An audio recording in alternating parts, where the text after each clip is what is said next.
I want to know your parents. My mother, she sat me down and said, eat your veggie tails. I didn't always swallow.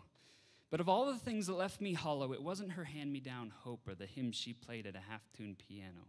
My father, he was quiet, sometimes too quiet. He tried, and I love him for it, but they both taught me to long for a better father. I want to know your parents, not to compare, just to share backgrounds, to see what shadows they cast and what light. We are both dancing glimpses, playing in the foreground, moving slowly backward as time clocks forward, standing in a field beneath the sunset. We both love sunsets. You see magnificent science, and I see the magnificent creation of science. You pinned my logic with the Sam Harris book and the lengthy Facebook comments. I don't even have time to respond. You nailed my thinking down, but some part of me stuck around. I mean, your arguments are airtight, but I'm afraid we might be dealing with something more than air. And the evidence is where, if it was sensory, you would have no problem believing God was real.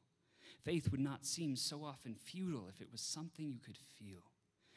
But this script is not choose your own adventure. We are products of our environments, indentured to dependence upon all the molecules strewn out behind us. We both love sunsets.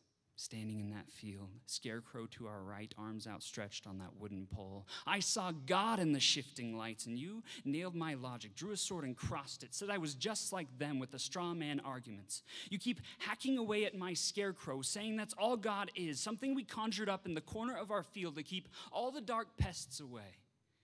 And it doesn't even work, you say. Maybe if you could just rid me of my delusion, sort out my confusion, force down an infusion of some airtight, breathe easy logic. But I wonder if my lungs are not the only measure of existence. You pinned my thinking on that scarecrow's pole, shafted my oppressive mindset through 1,000 dagger holes. I didn't stop you. That scarecrow was my God, you're right. But in the twilight, what if you mistook the real man for a straw man, which is a straw man argument, and that isn't chaff in the wind, it's the smell of blood. What is so horrible about Jesus?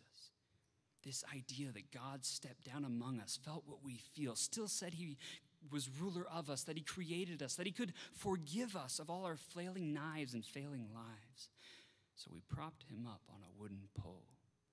Just like my thinking, nailed down, after shredding his body from thighs to skull. If he is God, he could have stopped it, but he let us have our attack, and when we mocked him, prove yourself, he never answered back.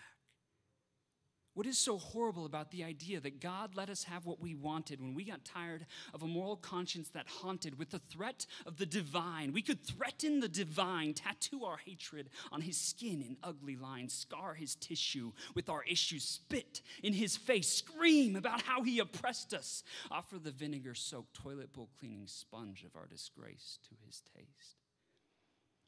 But as you stabbed and pierced in haste, what if you missed the God-man who'd been placed within striking distance? I'm afraid that when that sun goes down, all you'll have left is the sword-swinging sweat on your hands and the cold, hard comfort of calibrated steel. Maybe you succeeded in arguing God into admitting he wasn't real, or maybe that was him. Gasping for air in the middle of our field, arms outstretched. And he knew you'd come, eager to deal calculated cuts and blows, set up to fire each and every bullet from each and every gun. He knew we'd come, and he didn't dodge a single one.